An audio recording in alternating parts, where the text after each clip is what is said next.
Muy buenas noches, mi nombre es Franco Martínez Narromesa, soy médico residente de segundo año de la especialidad de cirugía general por la Universidad Mayor de San Marcos, con sede en el Hospital Amazónico Yarinacocha en Pucallpa. En esta oportunidad vamos a hablar acerca del manitol en la injuria cerebral aguda, en conceptos básicos, mecanismos de acción, sus principales indicaciones y tratamientos alternativos para esta.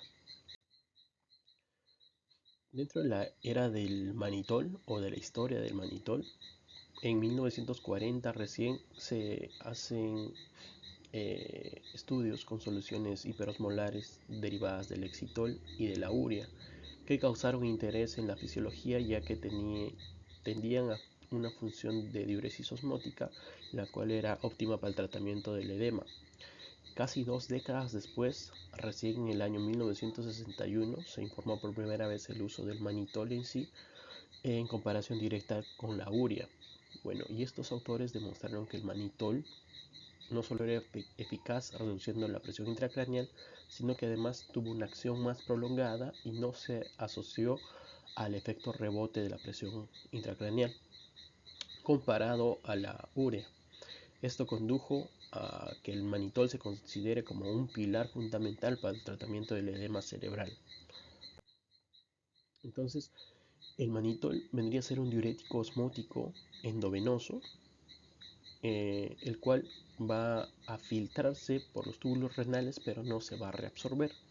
Dentro de su estructura química, es un alcohol de azúcar simple de 6 carbonos y no absorbible, con un peso molecular de 182 daltons y una vida media de aproximadamente 2 a 4 horas. Dentro de la farmacocinética, su absorción es poca por vía oral y puede causar diarreas osmóticas, por lo que normalmente se administra por vía intravenosa como una solución hipertónica, generalmente esta por vía central. El inicio de acción para la diuresis osmótica va a ser de 1 a 3 horas y para los efectos dentro de lo que es reducción de la presión intracraneal se va a dar a los 15 a 30 minutos el inicio de su función. La distribución se va a confinar básicamente al espacio extracelular, al líquido extracelular, no va a penetrar la barrera hematoencefálica y tampoco, como ya hemos mencionado, no se va a absorber ni secretar por los riñones. Dentro de su farmacocinética, su metabolismo básicamente va a ser renal, va a tener un metabolismo hepático mínimo al glucógeno y el 80% se va a ver excretado por vía renal como un medicamento inalterado. El aclaramiento del manitol se aproxima o es igual a la tasa de filtrado glomerular normal del paciente y tiene una vida media, como ya hemos mencionado, de 2 a 4 horas con una función renal normal y se puede extender de 6 a 36 horas en casos de insuficiencia renal. Las principales indicaciones del uso del manitol van a incluir patologías en las cuales exista un aumento de la presión intracraneal, básicamente en edema cerebral, por traumatismos y masas cerebrales. También se reportó un uso en el aumento de la presión intraocular como el glaucoma agudo. En casos de nefrotoxicidad relacionada con radomiólisis, actúa conservando el flujo urinario y como una solución irrigante también se utiliza en procesos urológicos. En algunos casos también se utiliza para mejorar la función renal durante un trasplante de riñón, porque va a reducir el flujo sanguíneo, y también para favorecer la diuresis con el fin de aumentar la excreción de sustancias tóxicas y metabolitos en algunas patologías. Dentro de su mecanismo de acción, básicamente va a funcionar aumentando la osmolalidad sérica, lo que va a dar como resultado una gradiente osmótica que va a hacer que el líquido del espacio intersticial pase al intravascular, por lo que va a disminuir así el edema. Otros mecanismos son vasoconstricción arterial cerebral refleja, modificación de la rheología sanguínea, que es básicamente la difusión y viscosidad de la sangre por sus componentes, disminución de formación de líquido cefalorraquídeo y eliminación de radicales libres. Un acápite importante en este mecanismo de acción es considerar los osmoles ideogénicos que se van a producir a nivel cerebral, ya que en situaciones o en condiciones de hipertonicidad, nuestro organismo intenta generar más solutos intracelulares a partir de glucosa y iones, aminoácidos y GABA. Estos van a funcionar como unos solutos y que van a evitar la pérdida de líquido celular por la condición hipertónica. Entonces, este mecanismo compensatorio se va a generar entre 4 a 7 días posterior a la presentación de la condición hipertónica, por lo que es el tiempo en el que tenemos que nosotros suministrar el tratamiento hiperosmolar en beneficio del paciente. Dentro de su función renal, del mecanismo de acción renal, básicamente se va a dar su acción a nivel del túbulo contorneado proximal, en el cual se reabsorben azúcares, aminoácidos y el sodio. Básicamente en este nivel van a funcionar los diuréticos osmóticos. Dentro de la fisiopatología del edema cerebral, vamos a considerar un esquema en el cual va a haber una injuria cerebral primaria, básicamente puede ser por cambios estructurales o funcionales que van a condicionar a un edema cerebral. Este edema cerebral va a condicionar un aumento de la presión intracraneal, y este aumento de la presión intracraneal junto con el edema cerebral van a llevar a la lesión cerebral secundaria o a la injuria cerebral secundaria, que va a constituir o va a producir también lo que es una isquemia, disminuyendo el flujo cerebral efectivo, y esta a su par va a condicionar aún más edema cerebral, y lo cual va a ser un feedback positivo y un círculo vicioso, por así decirlo. Entonces, estos fenómenos de la fisiopatología es entender también la doctrina de Monro-Kelly, la cual establece que el volumen o el espacio intracraneal es un volumen fijo que va a contener sus componentes propiamente dichos. Entonces, al existir una masa extraña o un volumen diferente a sus componentes normales, va a generar mecanismos de compensación para disminuir los componentes y permitir esta ocupación nueva. Vemos en el segundo gráfico de la derecha cómo los mecanismos de compensación hacen que disminuya el volumen venoso y el líquido cefalorraquídeo, pero cuando estos mecanismos se ven sobrepasados, va a existir una descompensación propiamente dicha y va a afectar esto al flujo sanguíneo cerebral.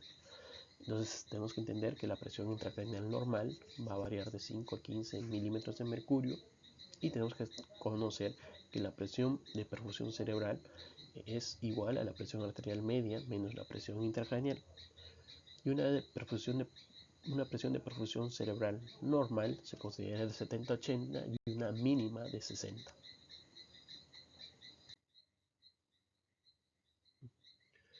Dentro de la presentación, el mannitol generalmente lo vamos a encontrar como soluciones de perfusión al 20%.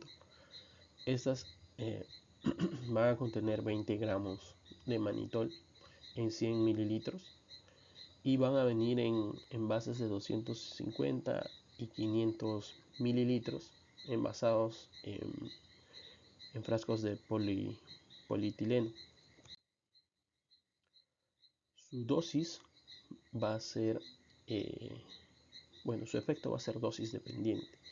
La dosis recomendada para reducir la presión intracraneal es de 0,25 a 1 gramo por kilo cada 4 a 6 horas. Dependiendo de la literatura, lo podemos administrar cada 4 a 6 horas. Lo más recomendado es darlo cada 4 horas por su tiempo de vida medio. La osmolaridad sérica debe mantenerse entre 310 y 320. Esta, al ser una sustancia hiperosmolar, va a tender a aumentar nuestra osmolaridad, por lo que tenemos que estar llevando controles efectivos de los electrolitos. Un mejor marcador para la toxicidad con el manitol puede ser la brecha osmolar o el gap osmolar, y el objetivo que este gap osmolar no sea mayor de 18 a 20. La concentración y la velocidad va a depender de la indicación y la gravedad, o también el flujo de orina que tenga nuestro paciente. Para un caso de presión intracraneal elevada o edema cerebral traumático, se pueden indicar entre 30 a 60 minutos. Se puede utilizar un equipo con administración con filtros de menores de 5 micras. Y esto es importante mencionar que no se puede administrar con otros componentes, como por ejemplo sangre, ¿no? Porque puede ocurrir crenación al someter a la hematía a un medio hipertónico. Dentro de los efectos adversos, inicialmente podemos generarle hipervolemia al paciente, ya que vamos a jalar el agua del intersticial al intravascular. Puede haber descompensaciones en pacientes con insuficiencia cardíaca por este mecanismo, e hiponatremia, ¿no? En pacientes que van a recibir altas dosis o en aquellos que tengan algún tipo de insuficiencia renal.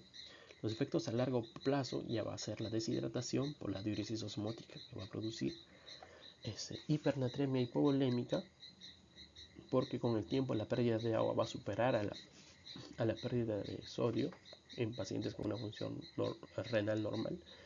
Y dentro de otros síntomas pueden ser el prurito, eritema localizado, erupción, necrosis cutáneas, si es que el manitol se va a extravasar, y mialgias y artralgias.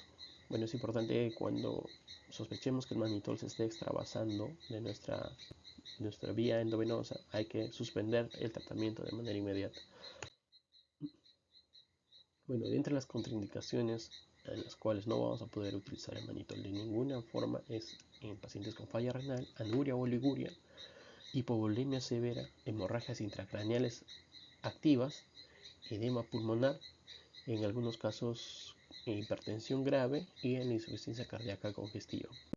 Actualmente existe controversia en el uso de manitol versus el suero salino hipertónico, ya que es un medicamento que realiza la misma función contra el edema cerebral por su mecanismo hipertónico, ¿no? Entonces existen múltiples estudios que comparan estas dos soluciones y hacen hincapié en sus diferencias. Acá hay una tabla que encontramos en las cuales básicamente nos permite dilucidar las diferencias más resaltantes de ambos, principalmente en el monitoreo, ya que el manitol va a requerir un monitoreo más exhaustivo y determinar el gap osmolar, mientras que el suero salino hipertónico solo va a requerir un monitoreo del sodio. Dentro de las ventajas del manitol es que puede utilizarse en casos de emergencias por vía periférica, y se puede utilizar en casos de pacientes que tengan falla cardíaca por su propiedad diurética. La ventaja del suero salino hipertónico es que podemos utilizarlo en pacientes que estén hemodinámicamente inestables, ya que este va a tener un coeficiente de reflexión igual a 1, ¿no? Que es mucho más fisiológico que el manitol. Dentro de las desventajas es que el manitol puede verse disminuido en su eficacia en pacientes que tengan un tipo de falla renal, y la desventaja del suero salino hipertónico es que necesitamos necesariamente un acceso venoso central, por lo que va a ser un punto en contra en casos de emergencias, ya que muchas veces no vamos a disponer de este acceso central de manera inmediata. Existen otros estudios que también comparan el uso de estas dos sustancias en Camel et al. realizó un metaanálisis de 5 ensayos controlados en los cuales la solución hipertónica parece tener una mayor eficacia en el manejo de la presión intracraneal, pero no evaluó el efecto sobre resultados clínicos. Mortazavi llegó a la misma conclusión, señalando la ausencia de un claro beneficio de los resultados neurológicos. En un metaanálisis más reciente, en 2021, incluyeron 191 pacientes, donde destacaron la superioridad del suero salino hipertónico en comparación del manitol. Un estudio Cochrane concluyó que el tratamiento con manitol para hipertensión intracraneal puede tener un efecto perjudicial sobre la mortalidad en comparación con el suero salino hipertónico.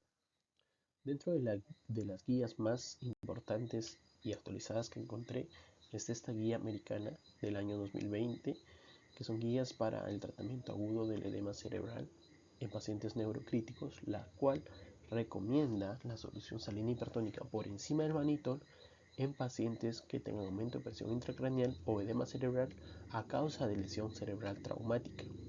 El manitol va a constituir en estos una alternativa eficaz, pero en situaciones donde están contraindicadas las soluciones salinas hipertónicas, como es el caso de hipernatremias. En caso de pacientes que tengan presión intracraneal elevada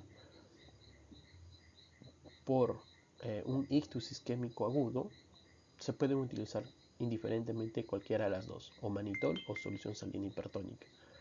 Por ello es importante evaluar en nuestro paciente qué causa de presión intracraneal esté presentando y según esto nosotros poder recomendar o iniciar el tratamiento hiperosmolar, ya sea con solución salina hipertónica o el manitol, ¿no? Entonces es importante esto mencionar a los médicos de atención primaria y de emergencias que no todo va a ser manitol en pacientes con presión intracraneal elevada, sino que tenemos que valorar también el uso de solución salina hiperosmolar. Bueno, conmigo es hasta otra ocasión.